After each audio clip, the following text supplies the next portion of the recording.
तो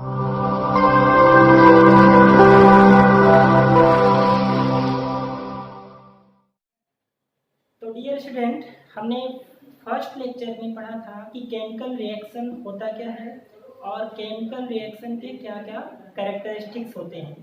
इस second lecture में हम लोग पढ़ेंगे कि केमिकल इक्वेशन के बारे में, केमिकल इक्वेशन होता क्या है और उसके कितने टाइप्स होते हैं। ठीक है, तो चलिए स्टार्ट करते हैं। सबसे पहले ये पढ़ते हैं कि केमिकल इक्वेशन होता क्या है।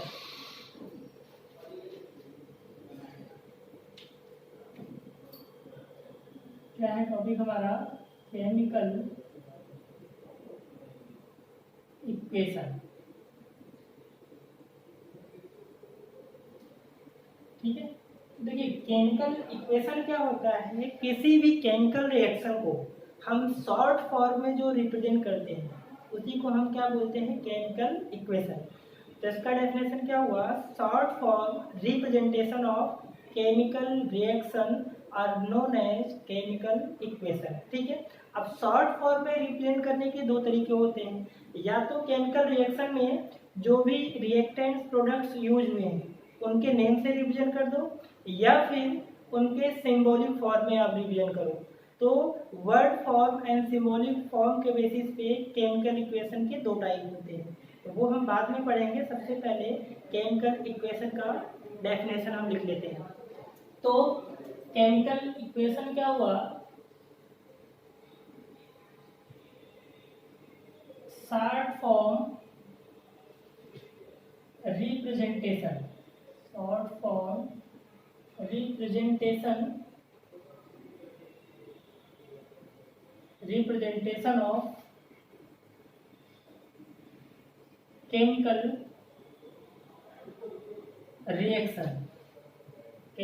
रिएक्शन आर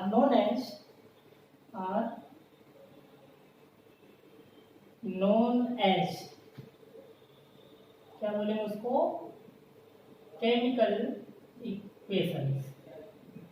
ओके, किसी भी केमिकल रिएक्शन को शॉर्ट हैंड या शॉर्ट फॉर्म में रिप्रेजेंट करते हैं, उसी प्रोसेस को हम क्या बोलते हैं? Chemical equation. फॉर एग्जांपल, जैसे मान लीजिए हमें वाटर के फॉर्मेशन को रिप्रेजेंट करना है, तो वाटर का फॉर्मेशन हमने फर्स्ट लेक्चर में पढ़ा था कि जब हम हाइड्रोजन को ऑक्सीजन से रिएक्ट कराते हैं तो वहां से क्या फॉर्म होता है? H2O। तो उसको रिप्रेजेंट कैसे करेंगे कि hydrogen plus oxygen form H2O। ठीक है, इसको बैलेंस कर देते हैं। देखिए हाइड्रोजन 2 है, इस साइड 2 है। ठीक है, ऑक्सीजन यहाँ पर 2 है, यहाँ पर ऑक्सीजन 1 है, 1 एटम। तो हम यहाँ पर मल्टीप्लाई नहीं करते बैलेंसिंग। मॉलिक्यूलर जो फॉर्मूला होगा उसमें कोई चेंजेस नहीं आना चाहिए। आप जो भी बैलेंस करते हो यहाँ कोफिशिएंट में मल्टीप्लाई, अगर यहाँ पे 2 का मल्टीप्लाई करें तो ऑक्सीजन तो 2 हो गया, अब हाइड्रोजन कितना हो गए? 4 हो गए। तो हमें यहाँ पर मल्टीप्लाई करके हाइड्रोजन 4 बैलेंस कर देना है। ये तो हो गया केमिकल इक्वेशन। ठीक है, शॉर्ट फॉर्म। अब इसके दो टाइप्स होते हैं। कितने टाइप होते हैं? 2 टाइप होते हैं। तो सबसे पहला जो है, फर्स्ट टाइप जो है क्या है? Word equation.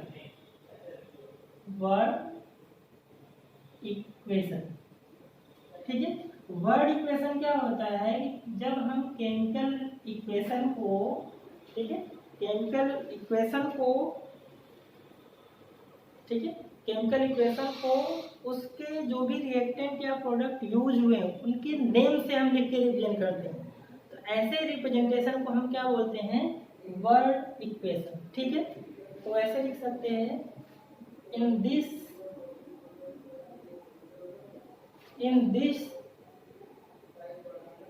Type of equation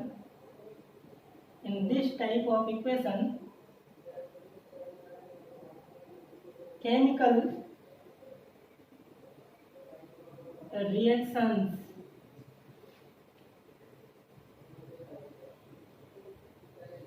represented with their names। ठीक है, फॉर एग्जाम्पल जैसे मान लीजिए बोला जाए आपको कि मैग्नीशियम रिबन को जब हम बर्न करते हैं तो वहाँ से मैग्नीशियम ऑक्साइड का फॉर्मेशन होता है।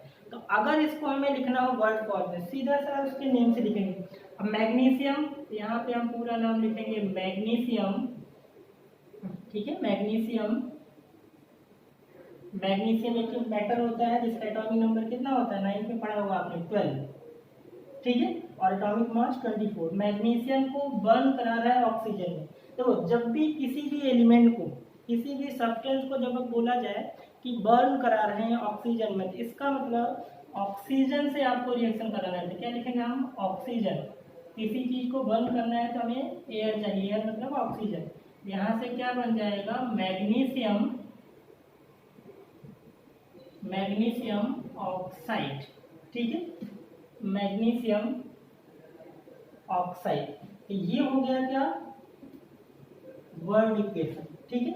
वर्ड इक्वेशन में हम क्या करते हैं, केमिकल रिएक्शन को जो भी रिएक्टेंट या प्रोडक्ट यूज हुए हैं उनके नेम से सीधा रिप्रेजेंट करते हैं। जैसे अगर इसी को हमें रिप्रेजेंट करना हो वर्ड फॉर्म में तो आप सीधा क्या लिखोगे, हाइड्रोजन प्लस ऑक्सीजन गिव्स क्या, वाटर, ठीक है। तो ये फर्स्ट एग्जांपल हो गया, ये सेकंड एग्जांपल हुआ वर्ड फॉर्म। बात समझ में आई, सीधा सा नेम से ही पता चला। वर्ड इक्वेशन मतलब जब हम इक्वेशन को, किसी भी इक्वेशन में जब केमिकल रिएक्शन को वर्ड फॉर्म में, मतलब जैसा उसका नेम है उसी फॉर्म में रिप्रेजेंट कर दो तो वो होता है वर्ड इक्वेशन, ठीक है। अब सेकेंड जो टाइप होता है वो क्या होता है, सिंबल इक्वेशन, ठीक है। सेकेंड जो होता है वो सिंबल इक्वेशन,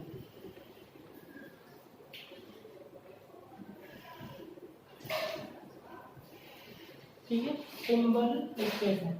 जो सेकेंड टाइप होता है केमिकल इक्वेशन का, सिंबल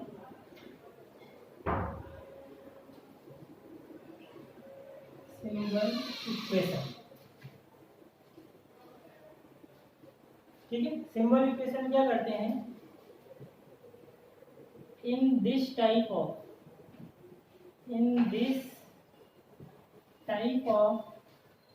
equation chemical reaction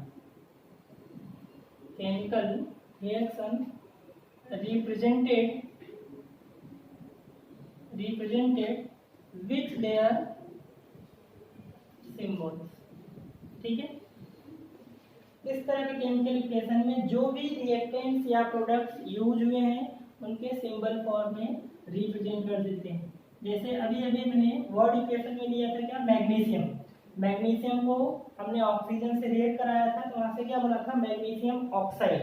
तो मैग्नीशियम एलिमेंट का रिप्रेजेंट सिंबल फॉर्म में क्या रिप्रेजेंट करोगे, आपने 9 पढ़ा होगा, मैग्नीशियम को Mg से रिप्रेजेंट करते हैं, ऑक्सीजन क्या होता है O2 और मैग्नीशियम ऑक्साइड फॉर्म करेगा MgO, ठीक है, मैग्नीशियम ऑक्साइड। इसको बैलेंस कर लेते हैं। रिएक्टेंट साइड में मैग्नीशियम कितना है 1, प्रोडक्ट साइड में भी कितना है 1। रिएक्टेंट साइड में ऑक्सीजन एटम कितने हैं 2, प्रोडक्ट साइड में कितना है 1। तो हम क्या करेंगे, कोएफिशिएंट में 2 का मल्टीप्लाई कर देंगे। तो यहाँ पर मल्टीप्लाई करने से हुआ क्या, मैग्नीशियम 2 हो गया। तो जहाँ पर मैग्नीशियम है रिएक्टेंट वहाँ पर 2 कर लो, ठीक है। तो ये हो गया सिंबल इक्वेशन। जो भी रिएक्टेंट्स या प्रोडक्ट्स यूज हुए हैं उनके उसके शॉर्ट फॉर्म में, सिंबल फॉर्म में रिप्रेजेंट कर दो। सेकंड मैंने वर्ड इक्वेशन में एग्जांपल लिया था क्या, वाटर के फॉर्मेशन में। तो वाटर का फॉर्मेशन क्या था, जब हम हाइड्रोजन को ऑक्सीजन से रिएक्ट कराते हैं यहाँ से क्या बनता है H2O, ठीक है। यहाँ पर भी बैलेंस कर लेते हैं, हाइड्रोजन 2 है, हाइड्रोजन 2 है, ठीक है। ऑक्सीजन यहाँ पर 2 है, यहाँ पर कितना है 1 है।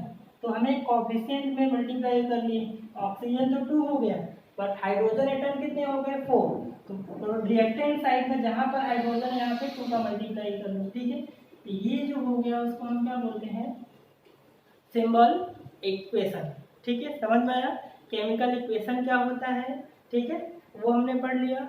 और केमिकल इक्वेशन के 2 टाइप्स होते हैं, ठीक है, that is word equation and symbol equation. दोनों का डेफिनेशन लिख लिया हमने और उसके एग्जाम्पल समझ लिए। अब इसके अलावा कुछ और टर्म्स हैं केमिकल इक्वेशन से रिलेटेड, तो उनको भी हम लोग पढ़ लेते हैं, ठीक है।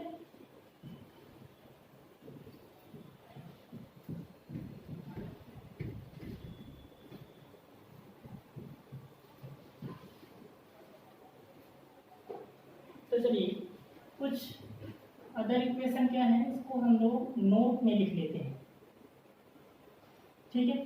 जैसे सबसे पहले इसमें हमें पढ़ना है कि बैलेंस इक्वेशन क्या होता है।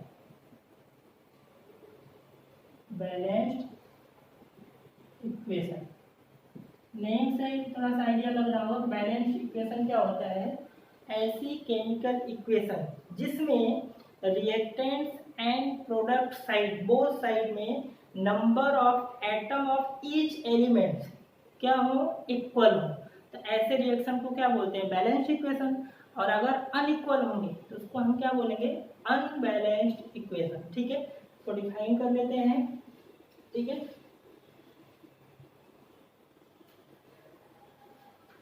बैलेंस इक्वेशन को डिफाइन कर लेते हैं। A chemical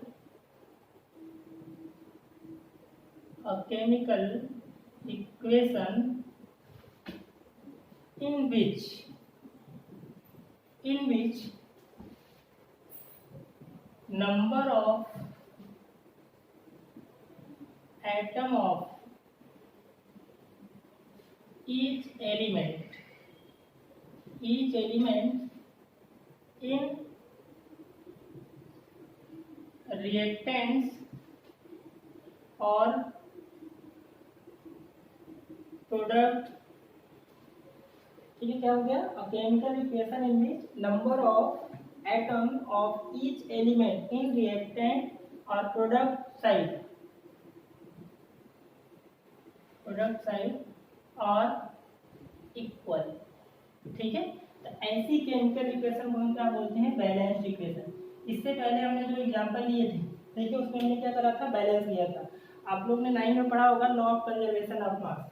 law of conservation of mass क्या होता है, जिसमें total mass of reactant must be equal to total mass of product, ये 9 में आप लोगों ने पढ़ा होगा। और उसी का एक और स्टेटमेंट होता है कि matter can neither be created nor be destroy in a chemical equation.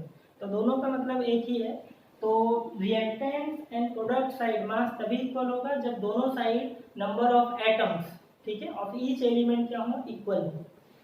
तो एग्जांपल एक लिख लेते हैं। जैसे अभी हमने जो पढ़ा था, मैग्नीशियम को ऑक्सीजन से रिएक्ट करा दो तो क्या बन जाएगा, MgO। इसको बैलेंस किया रहे थे हम लोग इस तरह से, ठीक है। ये क्या हो गया, बैलेंस्ड इक्वेशन हो गया, ठीक है। इसके अलावा जैसे अगर हम कार्बन को ऑक्सीजन से रिएक्ट कराएं, यहाँ से क्या बनेगा, CO2। ये रिएक्शन क्या है, ऑलरेडी क्या है, बैलेंस्ड है, ठीक है। तो बैलेंस्ड इक्वेशन हमने समझ लिया क्या होता है। नेम से ही पता चल रहा है कि ऐसी इक्वेशन जिसमें number of atoms of each element must be क्या हो, इक्वल हो, ठीक है। सेकेंड जो टाइप है, अनबैलेंस्ड इक्वेशन, ठीक है। अनबैलेंस्ड इक्वेशन, तो इसमें हमें सेकेंड टर्म जो पढ़ना है,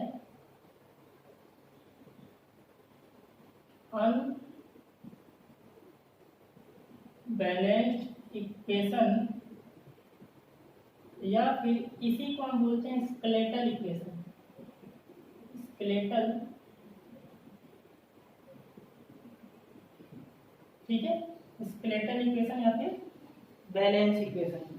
तो स्केलेटल इक्वेशन या बैलेंस अनबैलेंस्ड इक्वेशन एक ही होता है। इसमें क्या होगा कि ऐसी केमिकल इक्वेशन जिसमें number of atom of each element on reactant and product side क्या हो, अनइक्वल हो, ठीक है। ऐसी इक्वेशन को हम बोलते हैं अनबैलेंस्ड इक्वेशन। इसका क्या हो जाएगा, a chemical equation in which number of atom of each element in reactant and product side, यहाँ पर और लिखा तो वहां पर आप एंड लिख लीजिएगा, and product side are not equal, ठीक है। इक्वल नहीं होंगे तो क्या हो जाएगा, अनबैलेंस्ड इक्वेशन या फिर स्केलेटल इक्वेशन। फॉर एग्जांपल,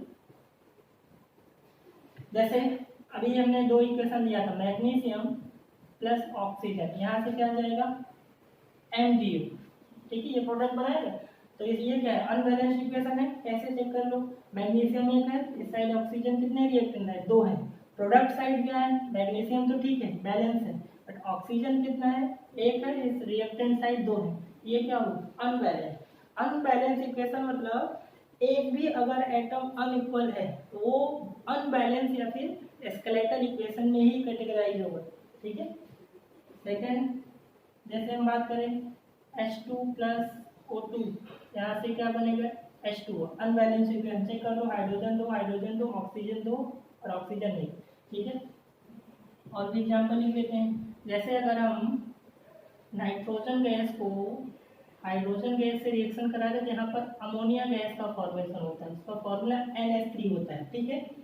यहाँ पर भी चेक कर लो, अनबैलेंस है, नाइट्रोजन दो है, नाइट्रोजन एक है, हाइड्रोजन कितना है, दो है, इस साइड 3 है, ये तीनों इक्वेशन क्या है, अनबैलेंस्ड इक्वेशन या फिर स्केलेटल इक्वेशन। ओके, समझ में आया, बैलेंस इक्वेशन और अनबैलेंस्ड इक्वेशन क्या होते हैं, ठीक है। इसके अलावा कुछ और टर्म्स हैं, ठीक है, उनको भी यहीं पे पढ़ लेते हैं। जैसे मान लीजिए कोई भी केमिकल रिएक्शन हो, ठीक है, उसमें जो फिजिकल स्टेट हम रिप्रेजेंट करते हैं, तो कौन कौन से फिजिकल स्टेट रिप्रेजेंट होते हैं, इसको आप थर्ड नोट में थर्ड पॉइंट लिख लीजिए।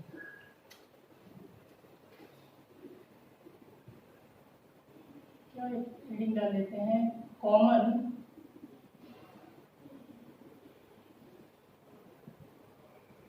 Representation of